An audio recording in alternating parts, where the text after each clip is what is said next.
Good morning. For those of you who don't know, my name is Allison Warren. I'm a PR specialist here at Sarasota Memorial Healthcare System. Joining us today on this call, we have our Psychiatric Medical Director, Dr. Matthew Thomas. We have our Executive Director for Behavioral Health Services, Terry Cassidy, and our Social Services Manager for Behavioral Health, Jill Hazard. So we appreciate them being here today. We appreciate you guys joining this call from the media and helping us get this important information out to the community. And we want to make sure that people have the proper resources and tools to help those struggling to cope during this public health crisis. So I'm going to go ahead and let Dr. Thomas introduce himself a little bit and kick things off this morning. Dr. Thomas? Good morning. I'm Matthew Thomas. Matthew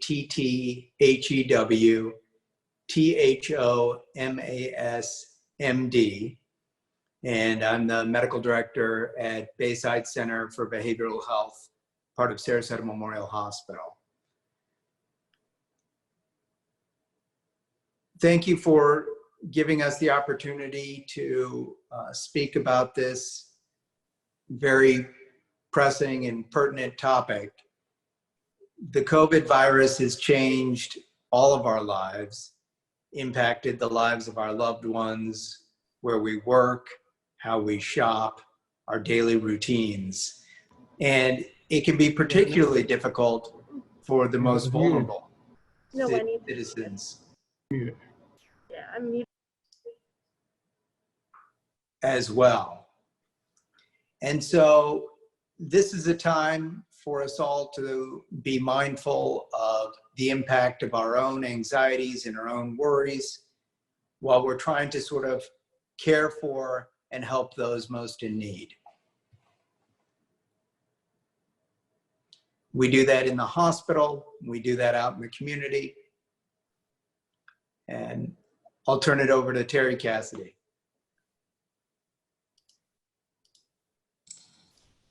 Yes, to echo what Dr. Thomas, I'm Terry Cassidy, TerryCassidy. I'm a licensed clinical social worker and the executive director for behavioral medicine. But to echo what Dr. Thomas was saying is that we're very grateful to be able to discuss this topic. It is so pressing on everybody right now. Mental wellness is so connected to physical wellness and well-being, and I don't think there's anybody that's untouched by this right now. This is unprecedented. We've never been through anything like this, and it's like a perfect storm. We have fear, we have isolation, we have a feeling of helplessness, all the things that used to distract us from just thinking about things that are no longer there. Those distractions, running out and interacting with people, doing errands, doing your hobbies, all those things have been taken away. So, and then people dealing with addiction right now. You know, we think of those individuals that are self-medicating to try to feel better. And so there's a lot going on as far as mental wellness and health, and what's happening is people are isolated in their homes. And I think that this gives us the opportunity to really identify some strategies and some resources for individuals, and also discuss what we're doing here in the hospital. As you can imagine, and you've heard about throughout the news, and that's been reported, patients very ill in the hospital, being isolated themselves, not being able to be with their family when they're very sick, and how we're helping them through that. So there's a whole bunch of things, as Dr. Thomas said, happening in the community, happening here in the hospital, and we're just pleased to be able to discuss these issues. All right, now we're going to turn it over to Jill. Jill? Hi, I'm Jill Hazard, Jillhazzard. I'm the Manager of Behavioral Health Services here at Bayside. I'll just reiterate what Terry and Dr. Thomas said. We work with our most vulnerable population here in the hospital. but we also are seeing the impacts in the community in terms of mental health. And it's not just people who are vulnerable in terms of mental illness or psychiatric illness. It's our day-to-day, colleagues, it's our families, it's our friends, it's people out in the community who are also being impacted emotionally and physically by what's going on right now with this virus. Thank you, guys. I think Dr. Thomas, can you start a little bit by talking about what you and your team have been seeing and how this has affected everyone? So this virus has affected everyone in terms of how we approach even assigning specific physicians to specific units, how we're determining which patients in the general hospital get seen face-to-face versus electronically through virtual visits or telehealth psychiatric visits. It's impacting what we do for patients once they're discharged, or even patients in the outpatient setting. Switching over to telehealth visits, telepsychiatry visits. So this has been a big shift. We've had technology available to us. One of the things I think that this virus and this pandemic has done is really moved technology forward in our adoption of technology up until the current day. And so now we're taking advantage of a lot of the tools that have been out there. We're now sort of forced to use them. And so in many ways, it's helpful for the doctors, and hopefully in many ways it's helpful for patients as well. It's definitely permitting us to work with patients, to reach them out in their home, to reach them out in the community. And for many patients, it's been very welcome and very well received. Thank you, Dr. Thomas. And Terry, you kind of touched on this, but I want to have you talk a little bit about in consulting with these patients, how important that is now more than ever, because you're seeing that this is affecting community mental health. Do you mean, Allison, just for clarification, in the hospital or out in the community? For outpatient as well. Oh, sure, certainly. So for outpatient, as Dr. Thomas has mentioned, we've set up telepsych and telehealth, and we've used different platforms so that people can use their computer to reach out. We've also set up a telephone number for individuals that may be experiencing crisis or anxiety, that they can contact us pretty much all the time and talk to. Well, I should clarify that, Monday through Friday, we have psychotherapists and crisis counselors available, mental health counselors, to just either do some brief stress management or referrals and resources that are local in the community that people can tap into, and just to have a voice of someone that they can talk to. So we have that offered Monday through Friday. And then as far as an assessment for people that are very really experience some acute mental illness, as far as deep depression, and feel like they need really intensive help, we have an assessment center that's available 24 hours a day. And because of COVID right now, we no longer have direct walk-in. Those individuals we ask to come through the emergency department, or they can call the assessment center, and the counselors there will arrange for them to be assessed. So we can provide those numbers after this to the media. All right, thank you.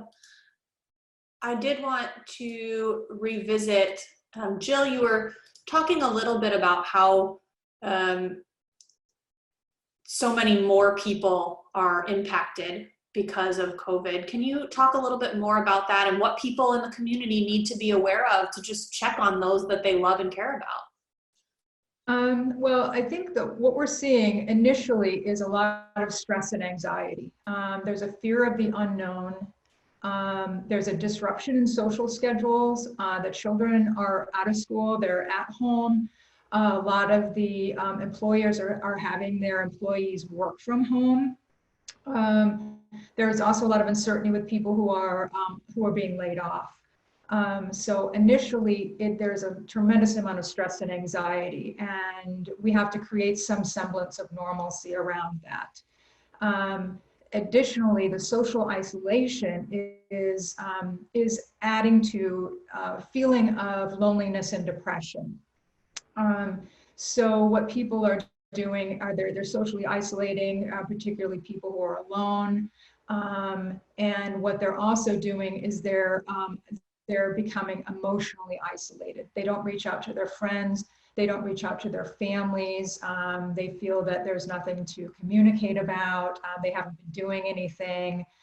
There's some shame around the fact that they're not working. So I think we have two things that are going on twofold, is the level of stress and anxiety, and that's permeating throughout the family units, and then the social isolation, which is also contributing towards depression. Thank you so much. So I want to open it up for questions now. We'll start with Carrie, if you're there, if you have any questions. Carrie Seidman. I don't have anything at this time. I need to think about this a bit more, but thank you. Okay. So now we'll go to Samantha Sonner over at Suncoast News Network. If I can unmute you. Can you hear me now? Yes. Okay, great. Yeah, no, this is something where you talked a little bit about it, and sorry, I was having some audio issues at the beginning, so if I'm asking questions and you already touched on it, sorry. But yeah, if you could talk a little bit about what are some easy things people can do if they are stressed at home right now. You know, what are some quick tips for people who might not have access to a therapist or anything at this time? Who wants to take this question? All right, Terry. I will go ahead and turn it over to you. I like that question a lot, because that's what we really want to do, is help people get through this right now. There's a lot of things. There's a simple breathing technique when you're very overwhelmed, and it's called 4x4. It's actually what the military uses, and soldiers and police officers, they train to use this, and it's very simple. It's breathing in for 4 seconds, holding it for 4 seconds, exhaling for 4 seconds, holding for 4 seconds. You do that repeatedly, slowly through your nose, and it's amazing. It'll just bring down your anxiety tremendously. It also helps people fall asleep.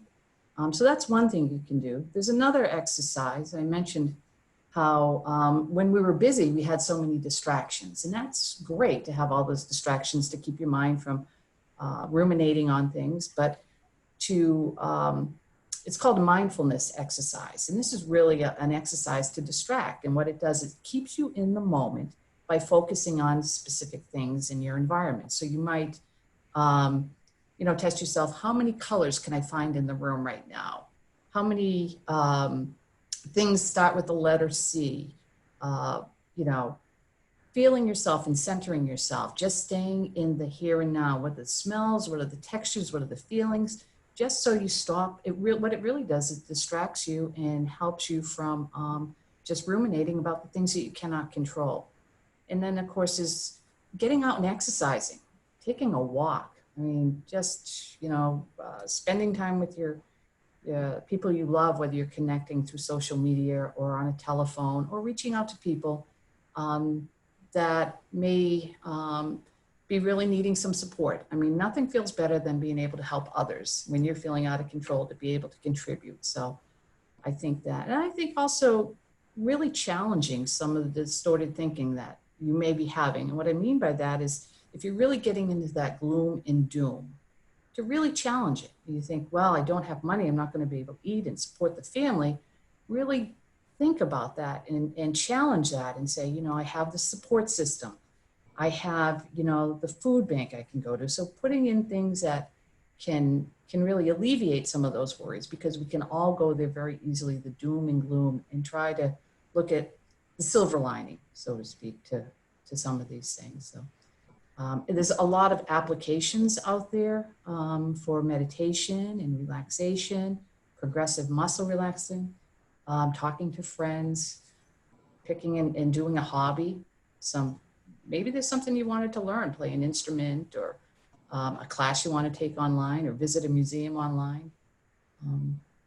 Spending time with family. We're doing a lot of that these days, and maybe, you know, engaging in activities that are a lot of fun, such as games. So I'll leave it to Jill and Dr. Thomas if they have some other suggestions or thoughts. Dr. Thomas was motioning that he wanted to add. I think the biggest piece is making sure that everyone out there is taking care of themselves. And that is, as much as possible, getting and establishing a good routine in regards to sleep, in regards to diet, not eating too much, not drinking too much alcohol. And as Terry Cassidy pointed out, doing things like going for a walk, maintaining appropriate social distancing, any exercise that can be done, and those breathing and relaxation skills and techniques are terrific. And those are things that, as Terry pointed out, the military teaches their personnel and recruits. So taking care of oneself is critically important in this day and age.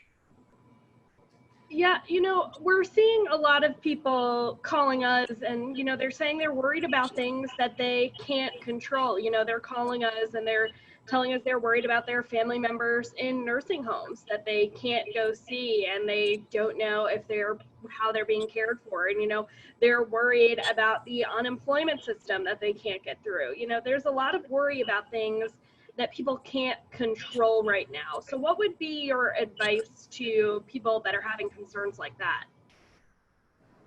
Who wants to take this one? All right, I will switch over to Jill here. I think that's a good point, and it's just an exacerbation of other things in our lives that do tend to get out of control from time to time. And I think the most important thing to do is to figure out right now what is in your control and focus on that. So a schedule, like Dr. Thomas and Terry indicated, we need to have a schedule. If you're off work, if your kids are at home, one of the best things to do is to put in some structure, because internally, if you feel like things are out of control and your anxiety is getting out of control, one of the most important things is to have an external sense of structure that you can control. How am I going to manage my day? How am I going to manage my family's day? Did anyone else have anything they wanted to add to that? Okay, Terry. In the mental health world, we often talk about triggers, and triggers are things that kind of make you feel not well, okay? And a trigger could be whatever you're exposed to. And so you want to be monitoring what things are happening that are not making you feel okay. So if you're sitting and worried about your loved one who's in a nursing home, and it's just really, as Jill pointed out, wearing you down and you can't control it, then that's a trigger you need to identify. And when you start thinking about that, what can you do to counter those sort of feelings? What can you do to pull yourself out of it? Because again, if you just continue to think about that, you will really experience a lot of stress and a lot of anxiety. So trying again to control what you can control and recognizing your triggers, whatever they may be. If it's watching certain television programs that are upsetting you, stay away from those and reducing your exposure to those triggers as much as possible. Dr. Thomas, did I see you had something to add as well? I think using social media, if it's a telephone, if it's video conferencing, whatever platform people choose, staying connected is critically important to family, to friends, and recognizing that if we're not able to visit our loved ones in nursing homes or in the hospital, that healthcare workers are doing their very best to ensure that people are safe. And that's one of the main reasons that those rules and limitations are currently in place. Sam, we have some time, so did you have any more questions? I think I'm okay right now. You know, maybe just talk a little bit maybe about what are some of the biggest things that they're seeing right now. Are you seeing a lot of extra calls coming in for people who are anxious about this situation? Are people in crisis right now? I feel like mental health is obviously an unseen illness to begin with, and I feel like we're not really seeing that problem and how that's influencing the community right now. Who wants to take this one?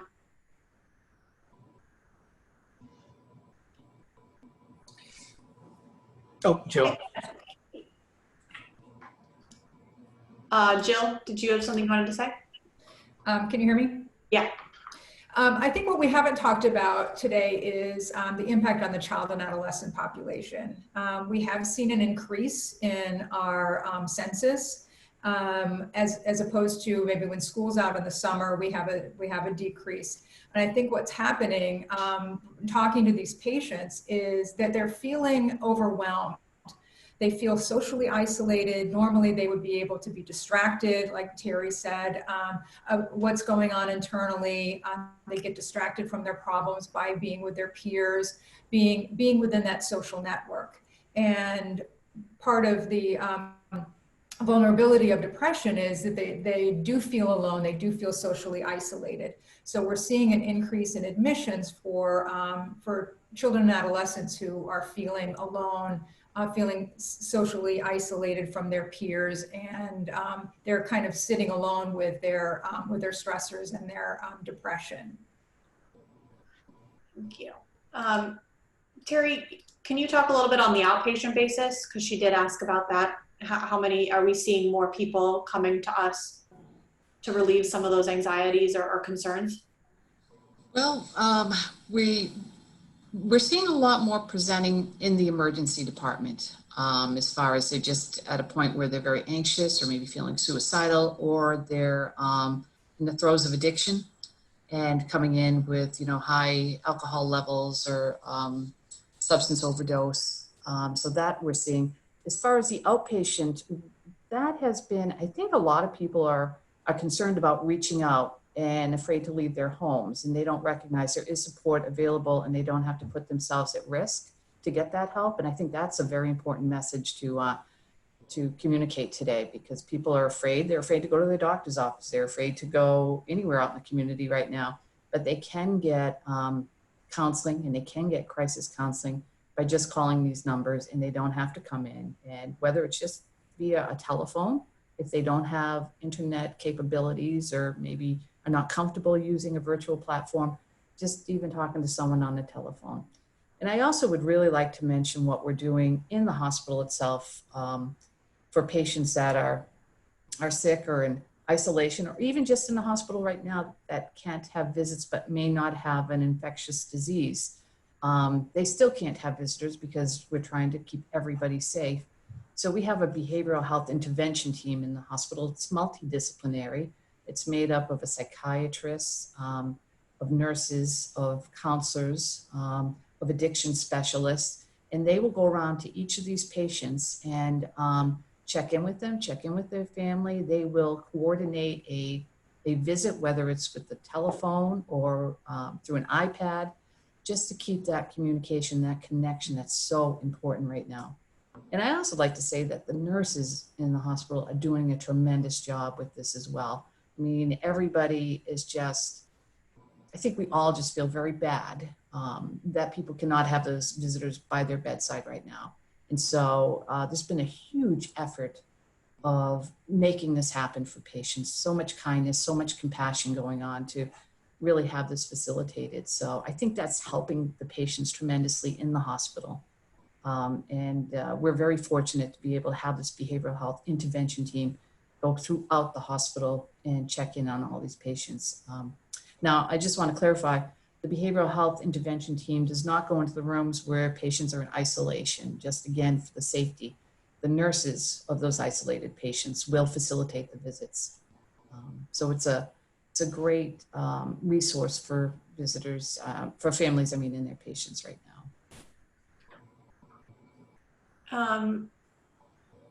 All right, I wanted to give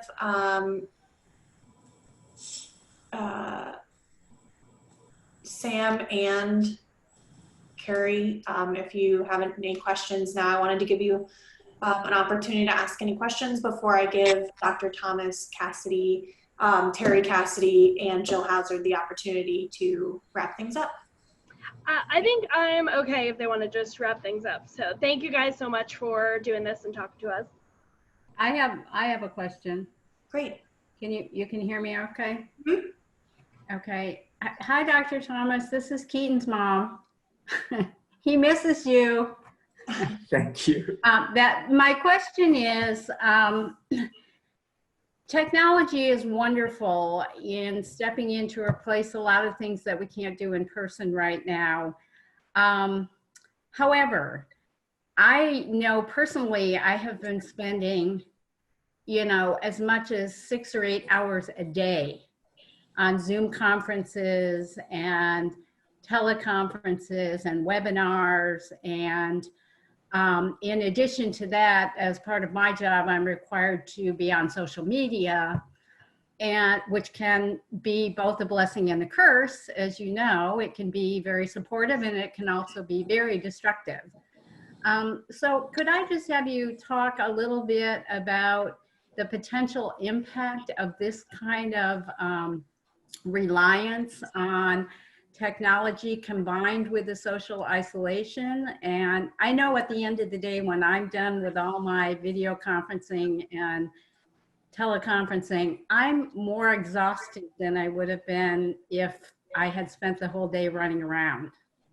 So can you talk a little bit about what you foresee as the longer term impact of that? Who wants to take this one?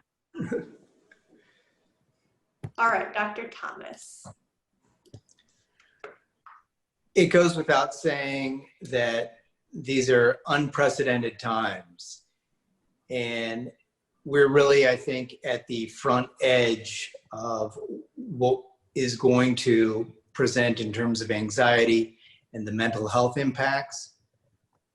Right now in the acute phase, we're dealing with the uncertainty and the unknown. Part of that is there's new guidelines, there's new regulations, there's new suggestions and recommendations coming out every day or sometimes even twice a day from different levels. On social media, we've never been more connected globally.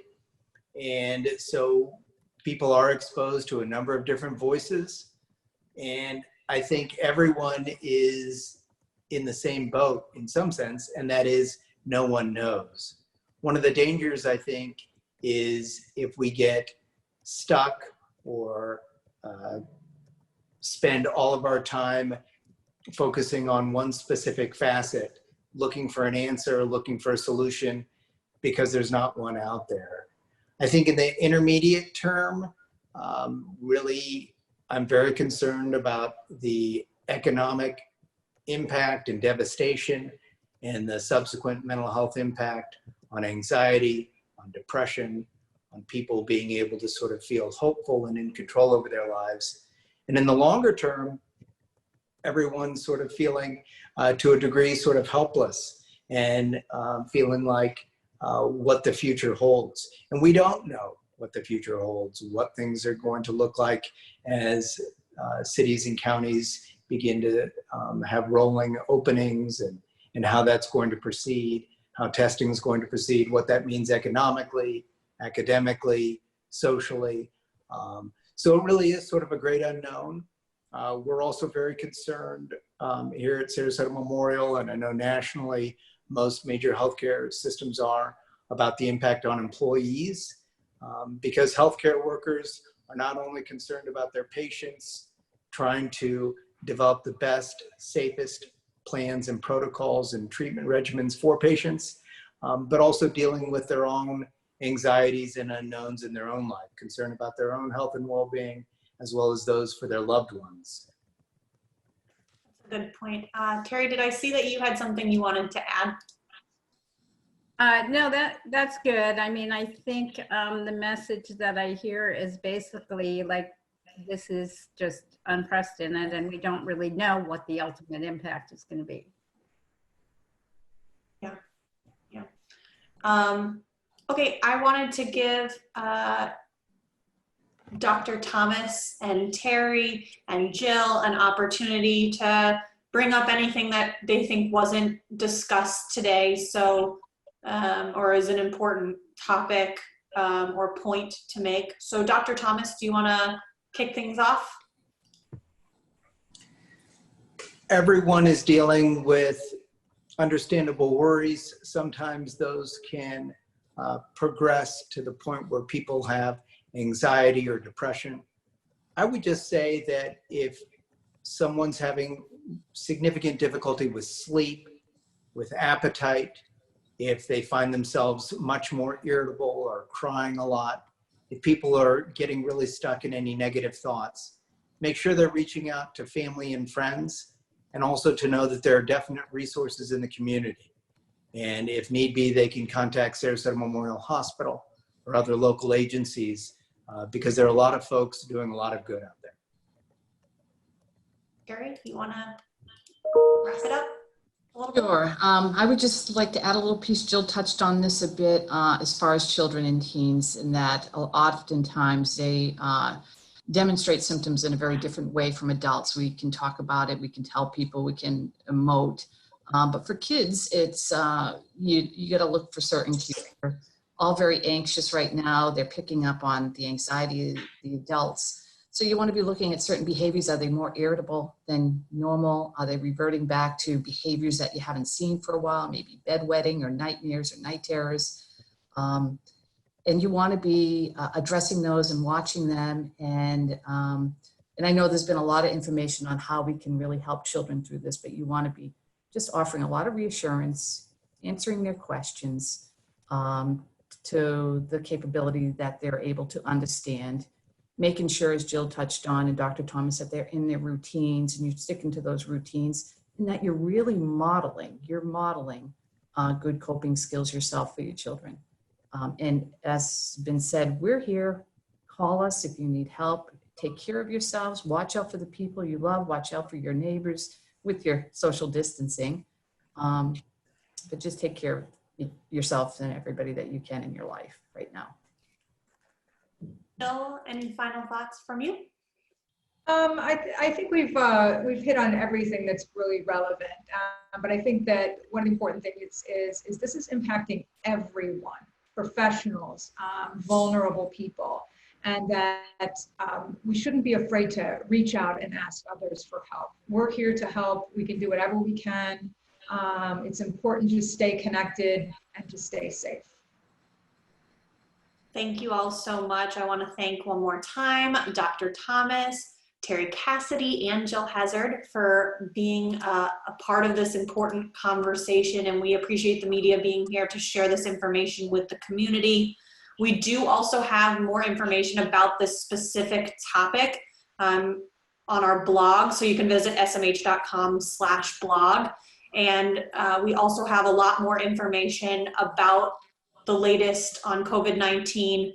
You can learn more about that by visiting smh.com/COVID-19. Again, I appreciate all of you being here. Stay safe and healthy, everyone, and have a great rest of the day.